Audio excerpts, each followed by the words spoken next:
Hello all and welcome back to the One Stop Flop podcast, your one-stop shop for non-stop top. This is your favorite host of all time, Commander Jeremy. And I am Jorge, the lovely sidekick. Yes, well, we have a very tech-filled show today. A lot of things happened in the tech world this past week. About past 2 weeks, I'd say. Yeah, I guess we could start this one off with Apple. Apple event just happened. Oh, the big shakeup. Yeah. So the new innovation that come from their new. It was interesting. This past Apple event. Of course, it was gonna always be different because they never got to hold it in this big auditorium. Yeah. So they did this whole weird presentation. Have you watched the? I watched a little bit. I didn't watch in depth though. Did they have an audience or was it No. So it was almost like a weird homemade movie. Oh god. Yeah, they did in I would say Windows Movie Maker. That's not good. Yeah, because usually they have it on the stage and then they'll just record what's happening on stage and they'll have this whole thing. But they have I think the added reaction from the audience makes it more lively. Yeah, it's like hearing the audience react to the certain things. It's like, oh, okay, that's not good, or oh, that's really good. That's people are the way people are reacting. Yeah. I guess my takeaway from the Apple event that happened, the iPad Air was definitely the most interesting thing. How so? My take on the iPad Air is simply, why did they release the iPad from last year when they're just gonna make the same iPad this year but charge I think it was $400 less? I think it's to just get people to keep buying. That same exact, yeah. I mean, obviously, but at the same time, they obviously had that in mind when they sold the previous laptop, but then you're just gonna sell the thinner version. Here you go. I think it's the same thing with they also released the Apple Watch Series 6 and the Apple Watch SE. From what I could tell, it's they weren't really all that different. And the Series 6, before they announced the SE, the Series 6 was a huge fucking letdown. It was a thing of Apple loves to do this thing where they'll hype up certain features that in real life it doesn't matter at all. They were saying heart rate monitor and this stuff and that stuff and blood oxygen level. They were using things that it's whoa, this thing's high tech, but no, it's literally just a fucking watch. There's nothing has really changed about it except they added stuff that nobody should really care about. Just a fancy unless you're watch, a doctor. Yeah, exactly. It's just people. They were making it seem as if there was a huge change in direction. Big innovation. Yeah, when it's I'm pretty sure the Fitbit has been doing it for how long now? I guess it's just integrating the Fitbit into the Apple Watch. Yeah, they're making it more about Is it more health focused? Yeah. Because what else are you gonna do with a watch? What? Yeah. I have an Apple Watch and literally all I do is tell time and use it to change music. I'm sure they have a whiteboard where it's okay, what can we do to expand the use of this watch? Oh, what other random crap can we put? I can't wait for the day where you can watch tiny little YouTube videos on your watch. I think this just boils down to Apple's main problem with lack of innovation, wouldn't you say? Yeah, it's speaking of lack of innovation, just real quickly gonna divert. Just segue. Quick. Their CEO, Tim Cook. Tim Apple. Yeah, Tim Apple. Mr. Apple himself. Mr. Apple himself, as the Don would call him. Our boy Donnie T. I heard a report about how he's planning to step down after iPhone 12. Which, it's I feel like that's a huge red flag for anybody who's thinking about buying the next series of iPhones. That if I feel because he's going out on this, it's maybe he just didn't try. Yeah. He just sort of had that one last big push before he left. It kind of reminds me of Bob Iger leaving Disney after the whole buyout of Fox. Yeah. It's like, okay, I'm going to do this big thing and I'm just going to leave. I feel like a lot of CEOs of these companies are stepping down. Yeah. I don't understand why Tim Cook would want to step down, though. Yeah, I don't know how accurate the report is. I mean... Is it kind of speculation right now? It seemed like it was. I don't know if there has been any more rumors or if there's been any more truth to it.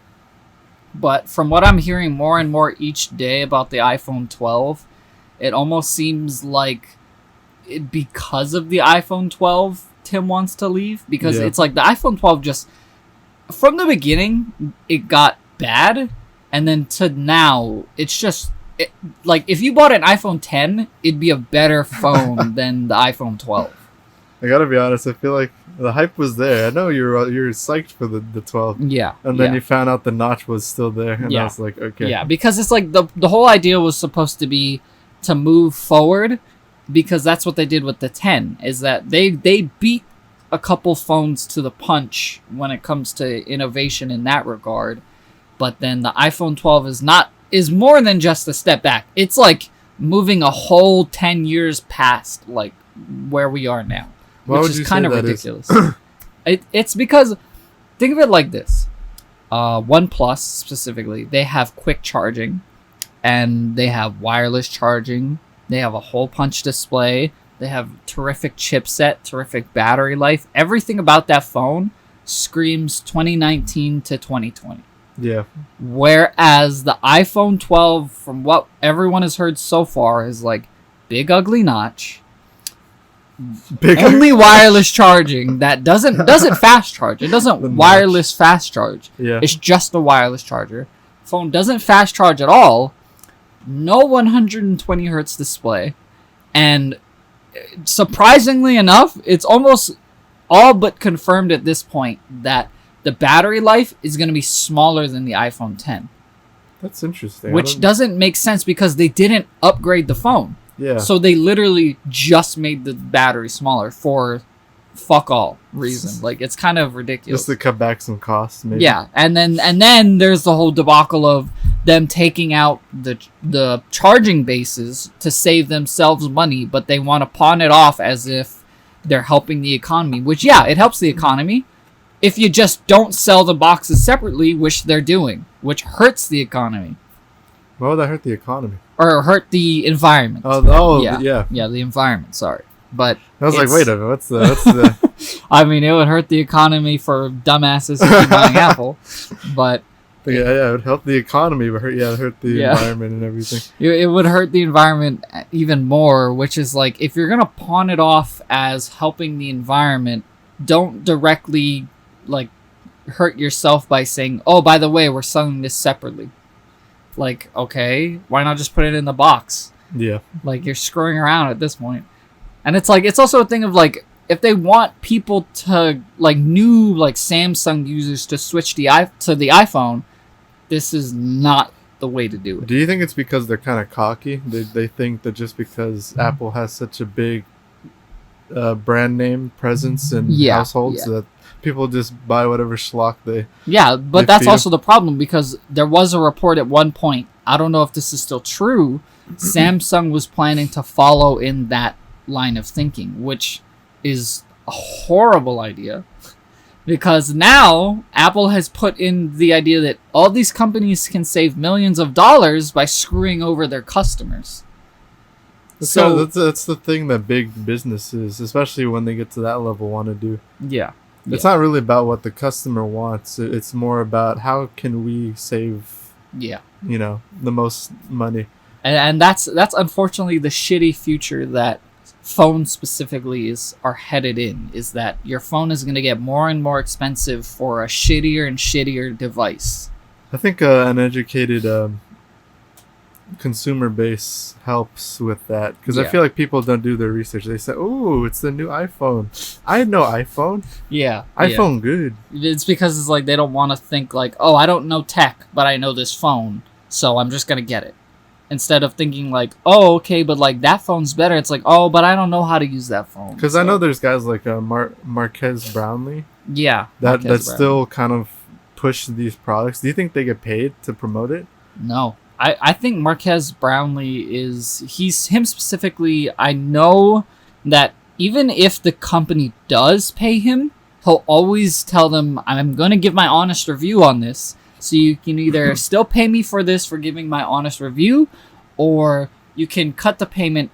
I'm still going to post the video and make my review on it. Yeah. Like, I think that's his process of it. What was his take on the new iPhone and the I haven't heard. Well, he posted speculation videos a while ago, but as of recently, I think he's just waiting for the actual release before he talks about the 12. I know there's a guy that I also watch, Dave Lee. He does a lot of speculation talk.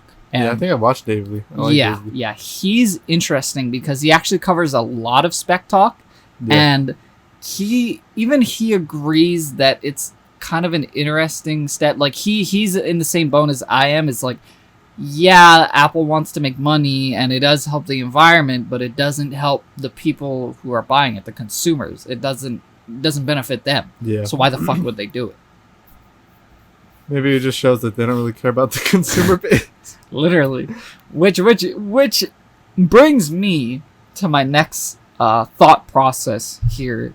Real quick question though: what do you think? Do you think you're gonna wait another, let's say, 5 years before you get another phone? I would consider myself a casual when it comes to this phone specifically. Yeah, because I don't really have a need for a lot of functionality. Yeah.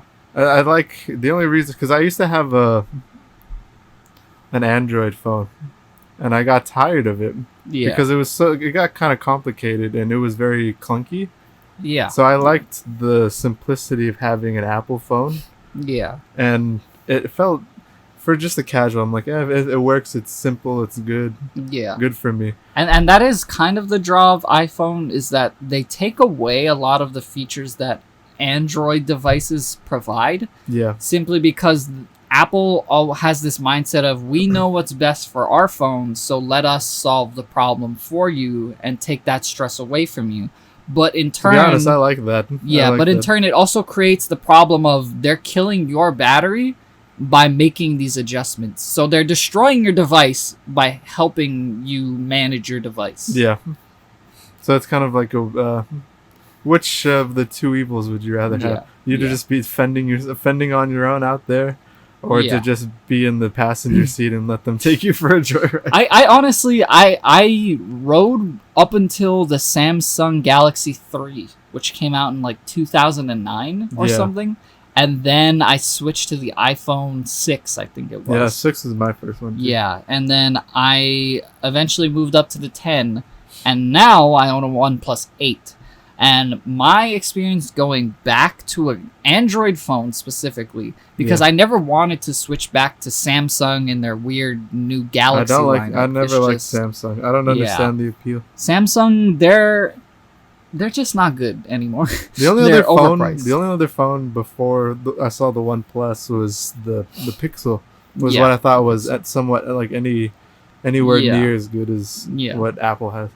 The Pixel is interesting. I think, imagine Pixel is a phone that's sort of like a blank canvas. Yeah. It's so simple to the point that it's like you can do nothing and it's just a very basic phone, or you can do everything and make it just this amazing phone. Yeah. And it's all up to you.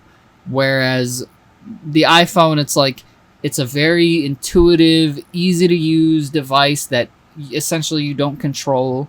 OnePlus is more of this, Samsung and OnePlus, they offer a lot of customization. Yeah.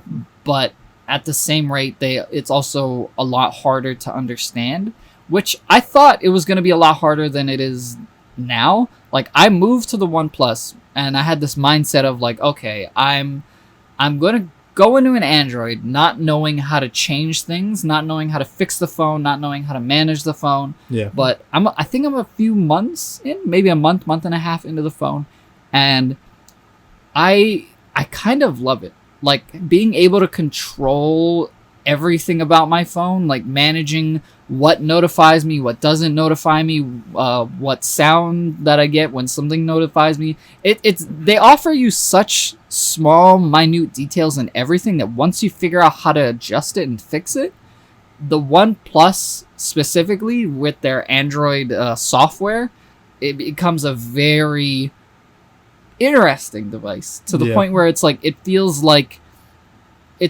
hard to know that I used to be with Apple and it was just so constricting.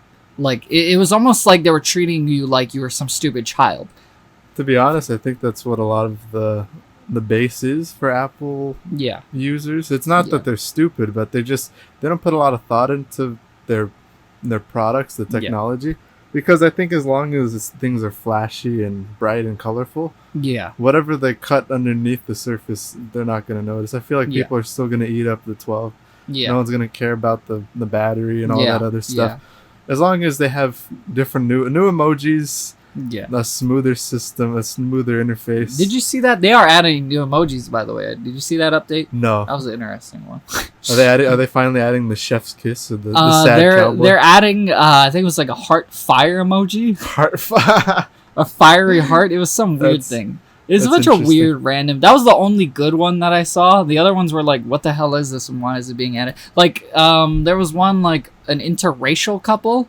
I was like, okay, I guess. The only one I was upset about was when they replaced the gun with the squirt gun. Squirt gun. Yeah, they definitely need to put that one back in. That was weird. They're trying to be all inclusive. Yeah. But the iPhone.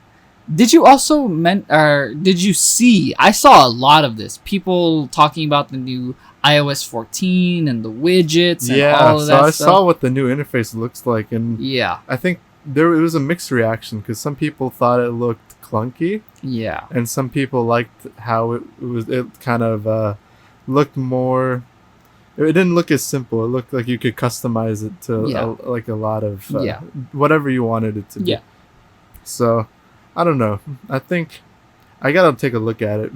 It's the bulk of iOS 14. I think the main things that you need to think about going into iOS 14 is the widgets, and I think it was the customization feature where I have OnePlus, and on Android, ever since I think it was Galaxy 6, Samsung Galaxy 6, they added this thing called app customization where you can make it look however you want, and then app developers would develop these icons, and these icons, they could look really cool. Yeah, and you could download it into the phone and have that as your some you pay, some it's free. And iPhone kind of added that, but it's like I saw a lot of them, and there was only one that I saw that actually looked kind of nice. The others all sort of looked like ugly, grainy, just poorly made. It looked very unnatural. Yeah. And I just thought it was like, wow. I thought Apple would do a little bit better job on that regard. I didn't think it would be this bad. This is a first for them, right? Because they haven't had that ability to customize. Yeah, they're basically just copying what came out in 2013 at this point. So what's funny is I think even though it's such an old idea, just to have it in Apple, I think people are still clamoring. Like they're still people are going fucking buck wild. It's funny because it's they come out with not innovations but just old ideas and oh my god, this is such a grand idea. Like widgets has literally been a thing since the first Samsung Galaxy. Yeah, I was customizing mine on my Touch. Yeah, it was literally widgets have always been around, and I have widgets on my iPhone or my OnePlus. I use specifically the calendar widget because it's so useful to have my everything on one screen and then a calendar on the side to tell me what I'm doing for the day. It's so easy, like, oh, okay, I have a doctor's appointment today, and I have to remember that. And since I'm always opening my phone, it's right there. Yeah. And that was always something that I loved that I hated about iPhone is that it couldn't give me a widget. That was so simple that it's been around since the incarnation of a smartphone, which is kind of ridiculous. Why do you think they decided to go that direction? I think because they wanted everybody to feel like they were coming up with the idea themselves. so they waited a long enough period to where everybody stopped realizing that it's always been a thing. So when they came out with iOS 14, people were like, whoa, this is such a cool new thing. Like, holy shit. Like, iPhone has never done this, and I feel like nobody has it. But if you ask anybody who's ever owned a Samsung ever, it's always been a thing. Never, not even like a year went by before it became a thing. And I think it's interesting to see iPhone finally sort of become this phone that's basically just an iPhone version of Samsung. Yeah.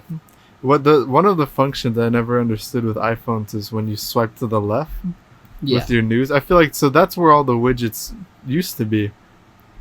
In my But for me personally, I don't know if anyone else does. Like, I'd never find myself scrolling to that page. Because I think a lot of people saw that page as I guess it's not bloatware, but I guess that's how people saw it. They saw it as like, I don't care about this page. I don't care what's happening on this page. It wasn't an appealing page. Yeah.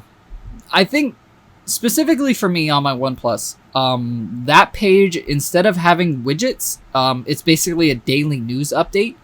That's just the news page. Yeah, it's basically just a news page that I can take off anytime I want, but I keep it there because I check it every day now. Yeah. And just like see what's happening. You know how it's like you go to Google, and then at the very beginning of Google, you can scroll down and there's all those like news articles. No.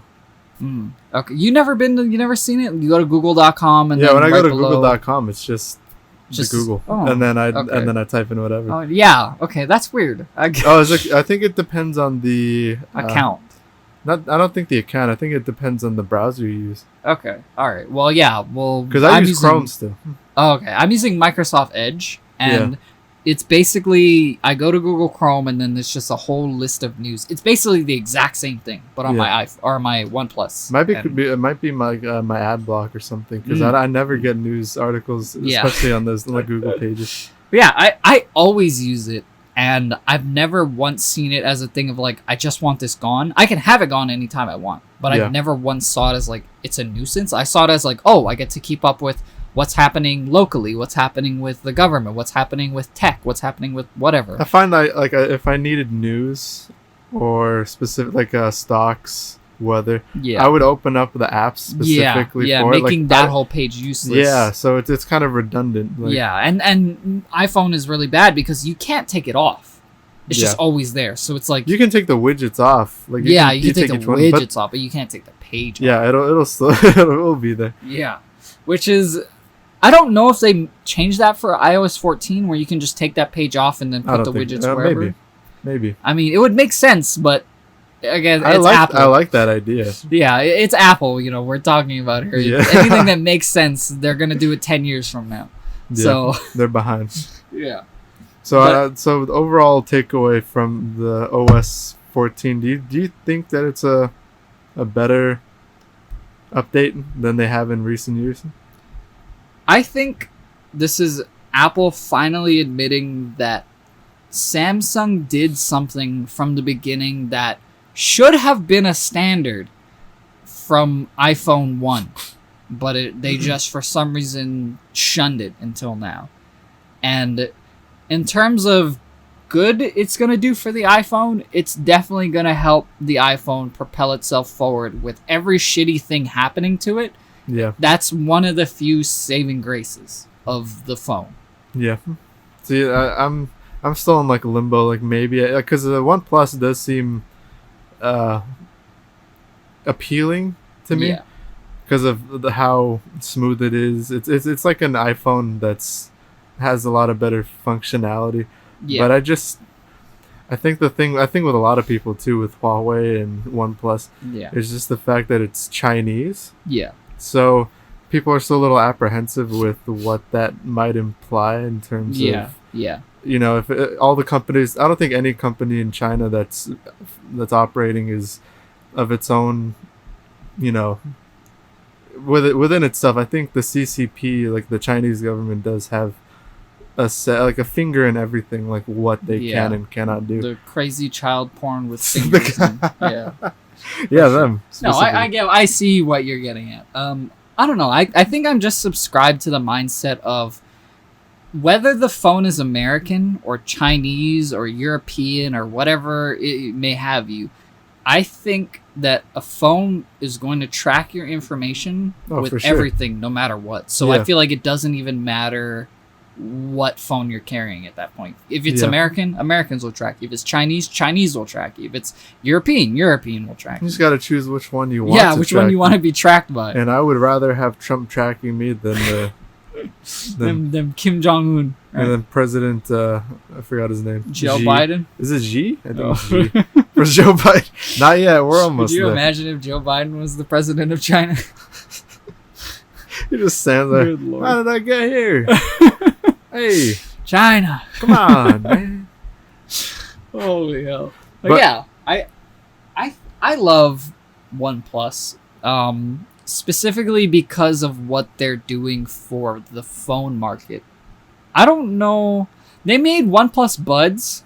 I haven't tried them myself, but they literally just seem like direct, I guess, AirPods, like in the same regard. I guess. Say what you will about Apple. They really did innovate with the AirPods. Yeah. Because I don't think I can walk around without seeing at least one person with them in their ears. They definitely beat everyone to the punch with that.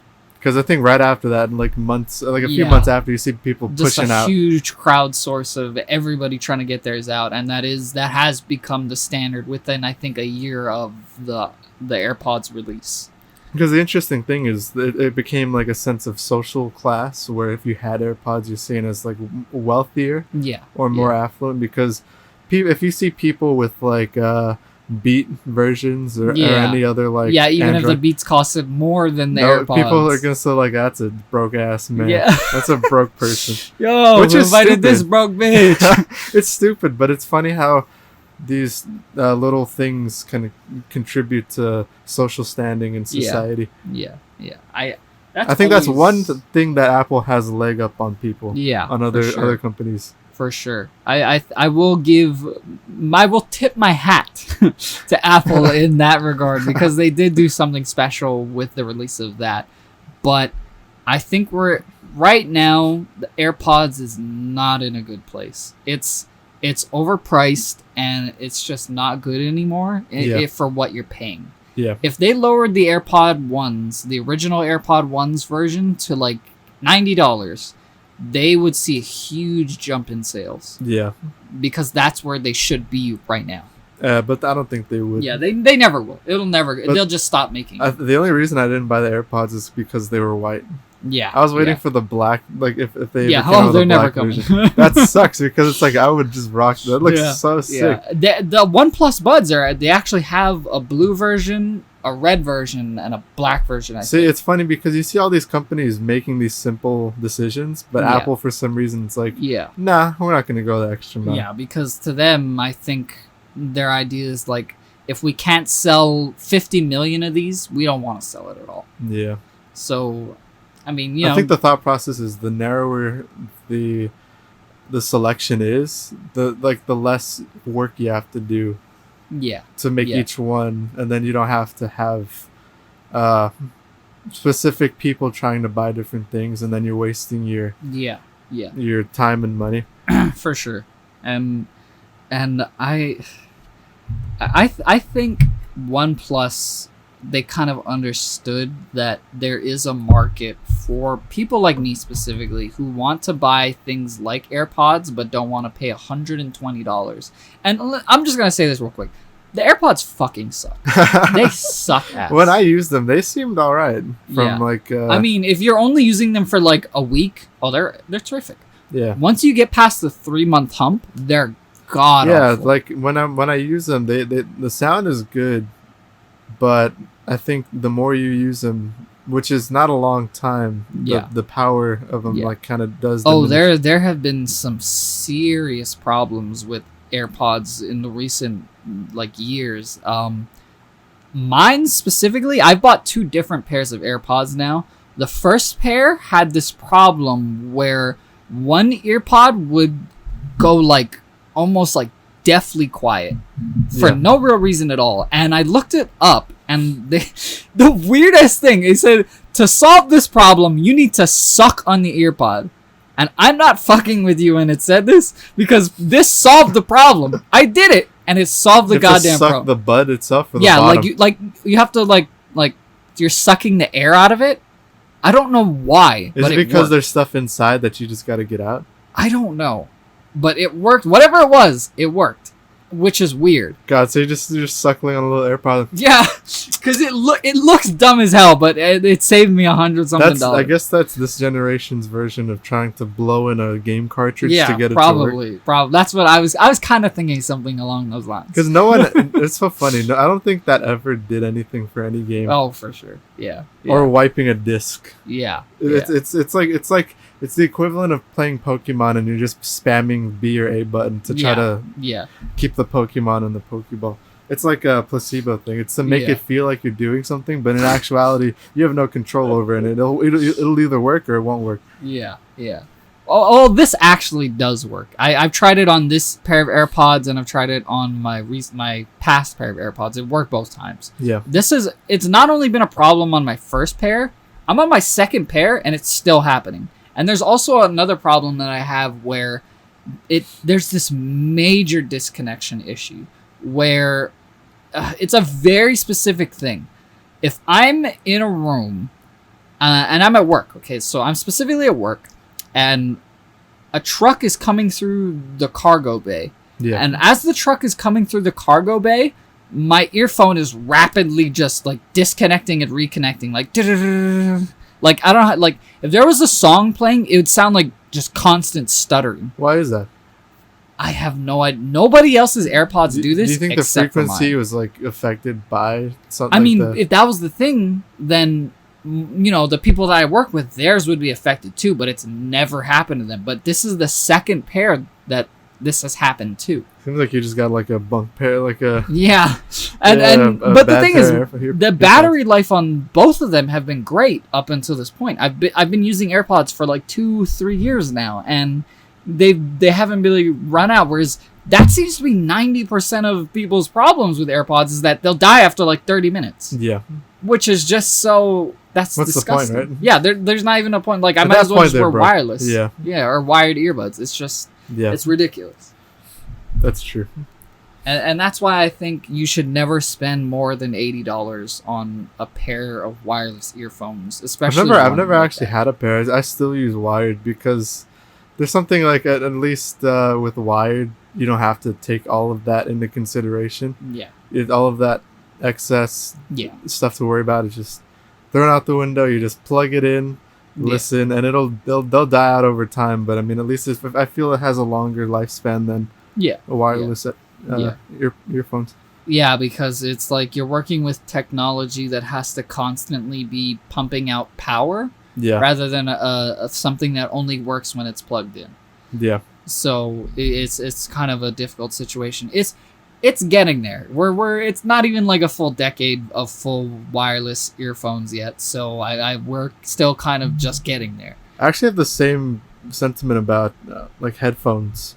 Like I don't like wireless. I think I stick with wired because I don't know. I think quality does diminish somewhat if it's Bluetooth. Yeah. Like if it's wired, especially if you have like a DAC. Yeah. Yeah. The quality of sound stays better. Yeah. For me, it's always been like I think it does diminish sound quality, but at the same time, it's always been a thing of convenience because it's just so freeing to not have to worry about wires. Like, that's why I'm thinking maybe to like have a wired pair and then a wireless pair just to switch in between. If you did have a phone that could do that, nowadays there aren't many phones with wired ports or things that you use on the go with wired ports. Yeah. So it would be difficult to have that. I guess that's just something if you were to use it. That's the auxiliary cord, right? They don't have. Yeah. They no longer have the aux cords for phones. That's becoming obsolete, I guess. Yeah. I mean, it makes sense. As Bluetooth evolves, it is going to take over because it's like it's easier to use radio frequency than physical dimensions, you know? Yeah. But the trick is now, once you're shifting in that direction, how do you keep sound quality as good or better than a wired connection? I think that should be left up to a company like Bose. Yeah. Bose will probably eventually figure it out. I'm not like a... You have no faith in Beats? No. They're owned by Apple.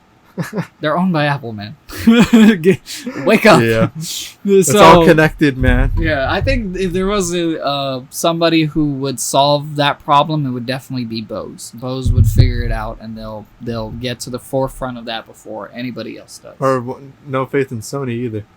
Sony, they can do it, but you don't think they would like? I just feel like they have better things to worry about. Whereas Bose is like, that's their whole brand. Yeah. They have to worry about that. Yeah.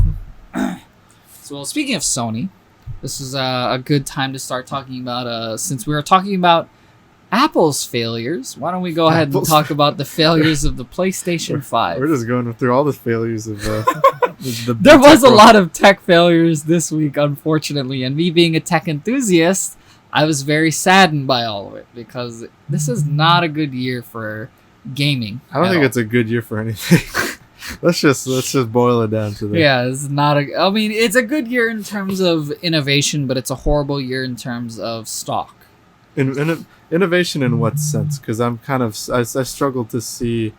The second generation of ray tracing with the RTX 30 series is just amazing. It's beyond comprehension at this point. It's a diamond in a rough, I would say. Yeah. That's like a one shining glimmer in a and the black. Next generation consoles have definitely, how do I say that, blown away my expectations of what I thought they were going to be, and it's actually made me feel like I'm ready for the next generation. And it's surprising because I looked at the Xbox Series S, and I think it's going for $299. That could be a low budget PC killer. If you're somebody who only buys a PC for video games, doesn't care about the internet, doesn't care about Discord, all that, you just want to play games, and you're doing it on a budget, you buy the Xbox Series S, and you're set. Like that is easily a PC killer. Well, there's one thing I know that Microsoft's not innovating, and it's the branding for Xbox. The damn names keep getting dumber, I feel. Oh, for each generation. Yeah, it's like, why not just go with the Xbox 2 or the Xbox, something simple that PlayStation's I think their mindset is we don't want to follow Sony, so we want to make it seem so much more out there. The Xbox Series 7X. X7 capital Z. I remember when everyone was saying like, oh yeah, the Xbox 720 is coming out like, what, 12 years ago? Yeah. It was, I mean, that seemed to make sense at the time because that was the next logical step, but it's obviously to them it wasn't. Yeah, they're like these peons. They think we're playing this stupid game. Nuh-uh. But it's kind of sad to see Microsoft in this game of cat and mouse with PlayStation because I think Xbox is going to lose this console war this generation by a wide margin. I think so because I feel like the problem with this innovation, with like especially with branding and what they're doing, I feel they're losing it in the marketing sense because I feel like with PlayStation it's so clear. We have each generation. With Xbox, like, where are we at now? Yeah. It's like splintered off into branches and you don't know where to go. Yeah. It really hurts them when they're opening. Have you seen their whole presentation? No, I didn't. They opened their presentation, or actually, maybe they didn't open with this. I don't know if I'm remembering this incorrectly. They had a bit of Halo, and that was sort of their main, like, thing that they were pushing. The Halo Infinite, right? Yeah. If you're a Halo fan, that was amazing.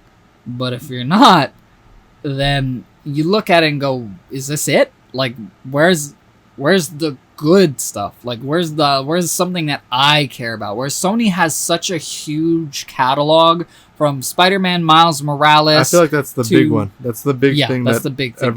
And then the release of the new God of War, everyone was losing it with that one. Yeah. And that was Sony came out swinging, and that's what pushed them over the edge. Which, from what I'm hearing, it kind of sucks that PlayStation is going to be so good, because it sounds like you're going to have to still pay for online. Which, when did they implement that? Because I know with the PS3 the online functionality was free. That's the only reason it was during PS4 they had to start paying. And that's why I switched to a PS3, simply because you didn't have to pay online, and Xbox you did. Yeah. Xbox this generation, there are a bunch of reports saying that they're moving away from online pay.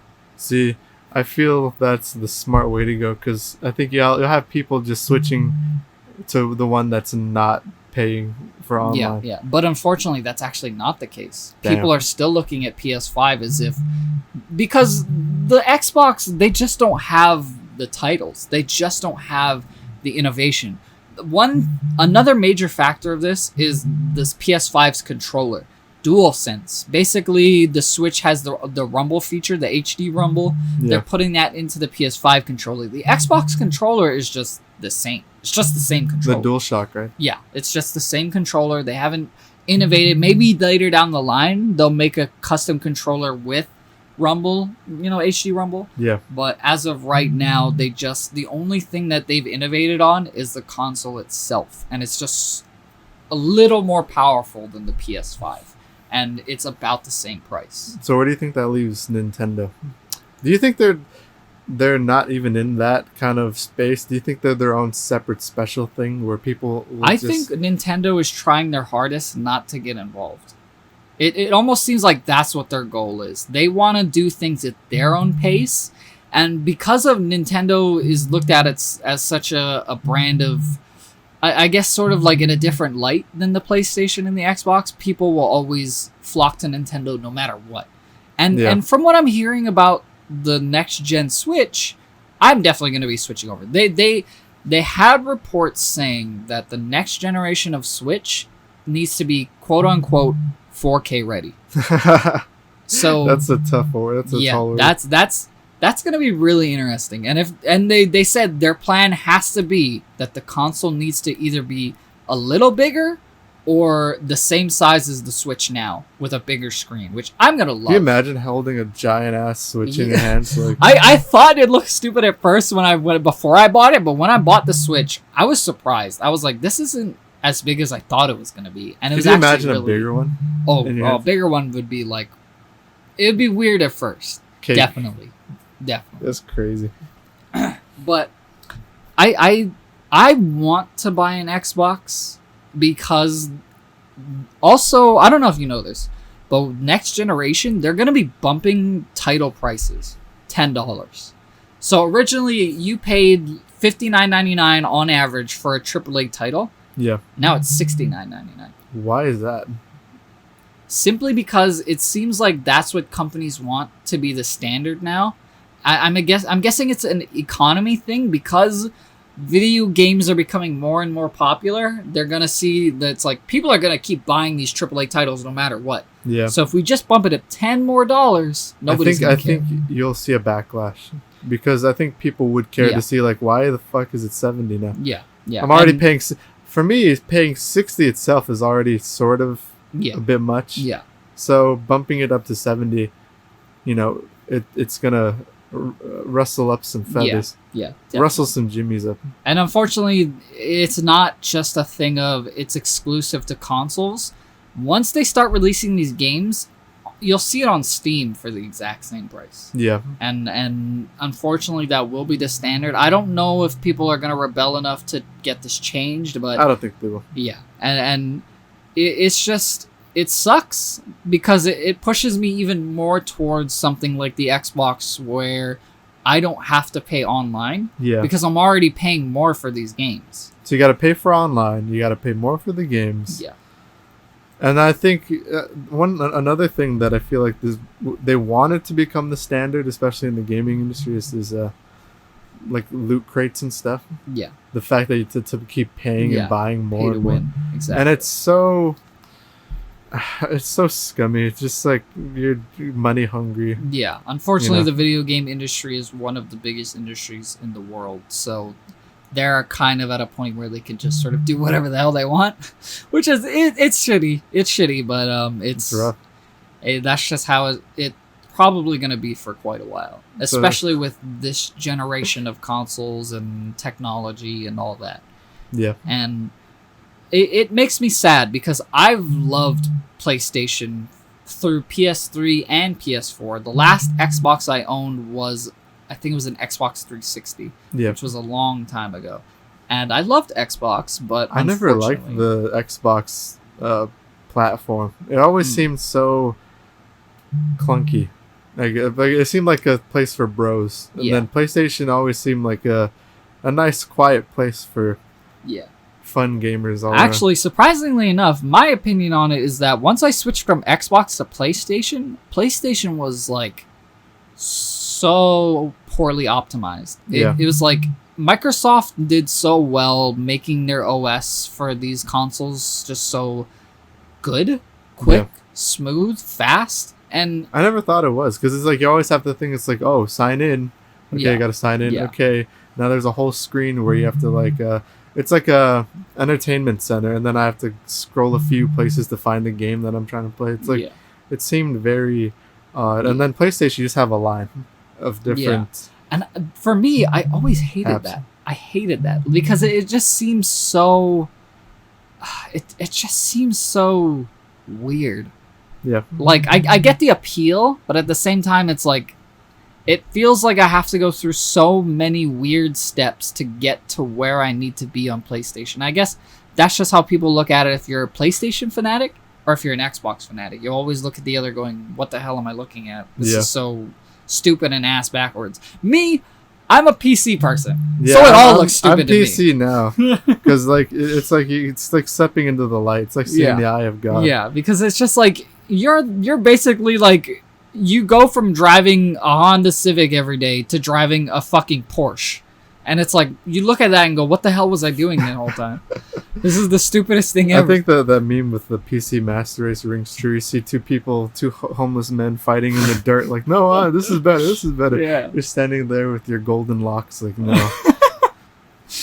You peons fighting amongst each other. Oh yeah, well you're pissing on them while they're fighting in the mud. Exactly. Yeah. I fucks with that. Oh god.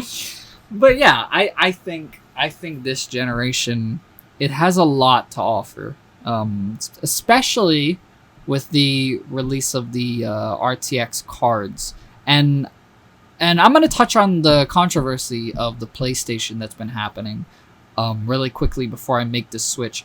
The PlayStation specifically is having the opposite problem of what the Xbox is having, because they're pushing so many units that they're running out of stock like that. Yeah, so what was it? Best Buy ran out of every pre-orders? Every place GameStop ran out of pre-orders. That's crazy. I didn't think there'd be such a big because nobody's buying Xbox. Nobody. I mean, I would ask why is that, but I could see why, because I feel like Xbox has really fallen out of the public eye in recent years, because every announcement they've made, I've never been like, oh wow, Xbox. It's more like, oh, Xbox is a thing again. Okay, I'll go back to what I'm doing. They made a good leap with the console this year because it is a little better than the PS5. It is a little more powerful for the exact same price, but it's back to the thing of it's just not there with the games. But Xbox is having this serious problem this generation. From every report that I've heard, it sounds like stores are literally only getting like 10 pre-orders per store for the Xbox. That's rough. And the Series S is even worse. I think the average is like 2 to 4 like pre-orders per Series S store. Yeah. Which is horrible. God awful. Like they won't even sell like 30 of these in total, which is just like holy. Like I feel like Microsoft has their back against the wall right now. They need to do something. So only online, in the gaming world for this, yeah. Yeah. But if online isn't free for Xbox, that's the killing blow. Yeah. That's what's going to end Xbox, and I think this would be the generation that Xbox is gone for good. I'm still in the camp of why do we need consoles, but I understand because I think you made the point in one of the previous podcasts of people using it as like an entertainment center. Yeah. And that's what I use it for. Yeah. But it's just I don't like how there's specific titles that are specific to each console. Yeah, that's always been a hated thing. Actually, it's interesting that you say that because I've heard that Miles Morales isn't going to be a PlayStation exclusive. I heard it's only an extension of Spider-Man. Yeah. The PS4 version. Yeah, it's so a sequel. Are you saying that Spider-Man's coming to other platforms, or is the DLC... That's just what I read in reports. They're saying that never once did PlayStation say that Miles Morales was going to be a PlayStation exclusive. And they kind of confirmed it by showing other games that they had on the PS presentation that were very clearly not PlayStation exclusive. I think the thing is they didn't have to because the Spider-Man is already an exclusive and they already said it's not going to be its own game. Yeah. Miles Morales is going to be like an extension of Spider-Man PS4, so maybe they didn't have to. Maybe it's already implied that it is an exclusive.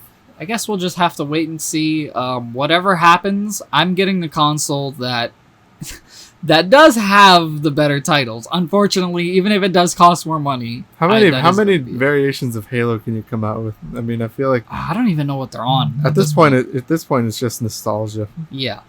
And the thing is, Halo, it's such a...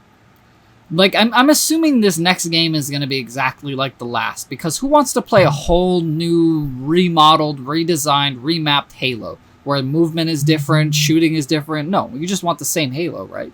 It's only because of the IP. Yeah. Because people know it, and they're like, oh my god, I like Halo. Yeah. I'm afraid that Halo is becoming the Super Mario of sure. Microsoft. It's been. And that's not good. Yeah. And didn't they purchase Bungie? Microsoft? Yeah, I think they did. Yeah, they recently just purchased Bungie, which is interesting. I don't know what they're going to do with that. I don't know how that's going to make them any money at this point, but good luck on that one. But yeah, going on to the next controversy, RTX 3080 is in the exact same boat as the PS5. Yeah.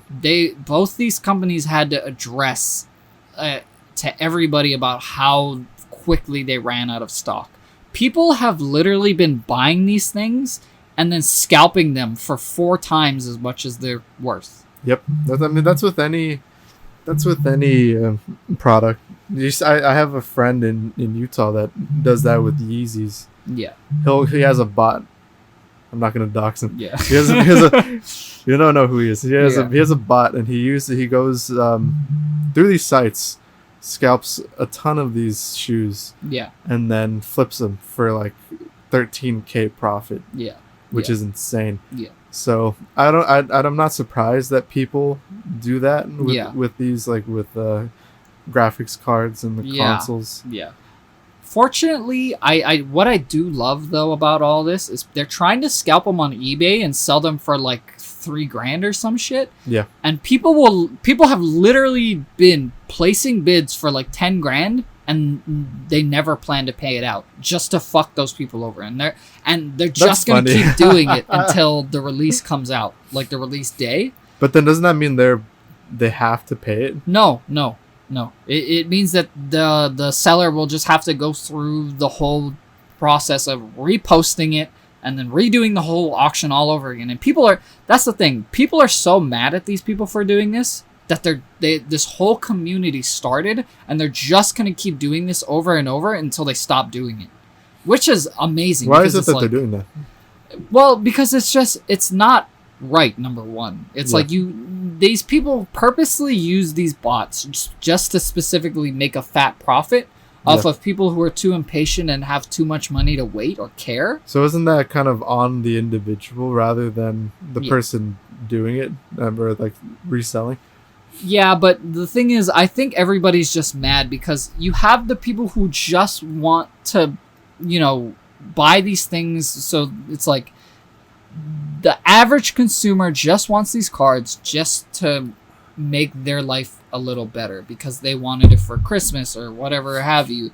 And this huge, I would say 90% of the people who were planning to buy this pre-order got fucked over simply because of these assholes that bought just giant stock and tried to resell it. So their way of getting back is doing this. Yeah. Which I love personally. I look at it and I laugh because it's amazing. I think it should be on the company selling these products to kind of make sure that scalping is not effective. Yeah, they're on the next round of pre-orders. They're only allowing one per person. Yeah, because I think it's scummy, especially if they never address it. Like, we don't give a fuck who we sell it to as long as they pump it out.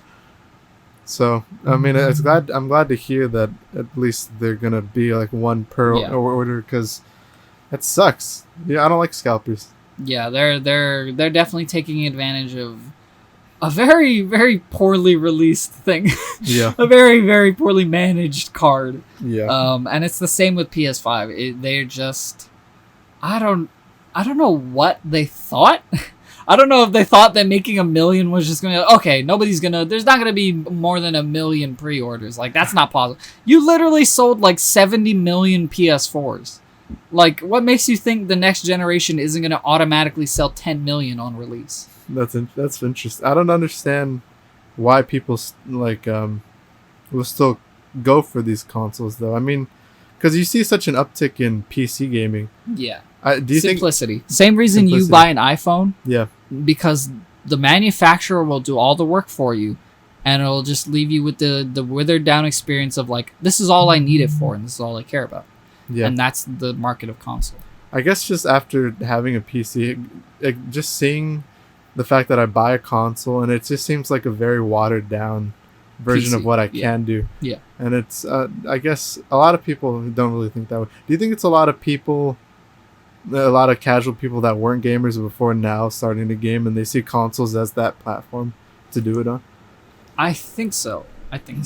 Because, I mean, it makes sense now. They're not really up to tick with PCs now. They're getting closer than they were. They do have some of the new Ryzen chipsets that really push the ballot that would say you look at, like I said earlier, the Series S is better than a $400 PC. Yeah, but then again, a $400 PC is like the minimum of what you can do. Yeah. So if you have more money, obviously you should get a PC, but at certain price points, these things can be PC killers. Yeah. And that's the beauty of these consoles is that before, if you wanted everything in the world at the correct price it should be, you would buy a PC. But now that isn't always the case. Yeah. And that's great to finally see. I'm PC master race all the way, but it's great to see that companies are finally making something that can keep up. Yeah. It is nice to see because they were so behind before. Yeah. PCs were way ahead, and then consoles are just like, oh, we have this new extra thing. Oh, PCs have had that for years. Yeah, the same way, iPhone gets widgets, and you look at Samsung, like Samsung's had that for years, you know what I mean? I guess it's different standards. Yeah. Well, I guess that concludes this week's version of Nerd Talk. Oh, wait, one last thing before we end Nerd Talk. All right, yeah, go ahead. So since we addressed the Chinese government. All right.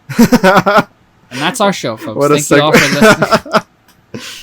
No, but so what do you think about Trump banning all of these Chinese-owned companies? Like you have TikTok and was it WhatsApp? Actually, WeChat? They didn't. There was a company that bought out TikTok, and Oracle. That's invalid. Oracle bought out TikTok. Trump was trying to force either Microsoft or another company to try to buy it. Yeah. And then they went through, didn't it? I think it did. Yeah, so I don't think TikTok is banned anymore. I think it's good. It's so I was so hoping that it was going to get banned. Yeah. Because it's such a shitty... weird platform. Yeah, for people. But wasn't it like League of Legends was going to be threatened too? Yeah, all these Chinese-owned companies. It wasn't specifically... Well, it was League of Legends, but the company behind it is called Riot Games, so it's probably not specifically... The one owned by Riot. Yeah. Or the one that owns Riot. Sorry. Yeah. And that also, in turn, unfortunately means they're taking away Valorant if they take down Riot Games. Which is one of the things I said this from the beginning. I was like, oh, I mean, it's owned by a Chinese company. Everyone's like, oh, that doesn't mean anything. And now Trump's here like, we're banning all these Chinese. Yeah. Why do you think he's trying to ban? Security issues, yeah. I think it's more of like a power move because it's like you have China. I think the way he views China is like an encroaching force. Like trying for like a power grab with like trying to flood American market with these, because in recent years you've seen a lot of new Chinese, more innovation than you would American companies. You see more influence happening from China to here than you would here to the East. And so I think maybe that's like a way for him to, which I also think all this is kind of weird, because wasn't he friends with Kim Jong-un at one point, or no? I just imagining that whole North Korea? Or okay, okay, China, yeah. All right. Yeah, North Korea is like its own. They have nothing. I think. Yeah, okay. A few goats and starving people and like. Okay, that's interesting. I mean, I don't know. Maybe if I had to look at it, my first guess would be security. Yeah. But I mean, it could just be his own weird power trip. I don't know. Yeah. Maybe next podcast we will have a little bit more information on full in depth. Through every crevice, every nook and cranny, we won't leave. Yeah. But it's interesting to see, especially like how, we're reacting to these companies coming in. Yeah. So the bottom line is the tech world is really in an interesting position. Yeah. Well, lots happening. Unfortunately, they kind of have to be, considering there's more eyes on technology now more than ever. Yeah. So, yeah. Well, anyway, let's go ahead and wrap this up for now. We'll continue this on the next episode. Yeah. Hopefully, if we get a little bit more information. And it's been very lovely to have you all you listeners out there. Very quaint. Very, very indubitably. We are going to go into a wrestling match now. Goodbye. Bring it! Yeah!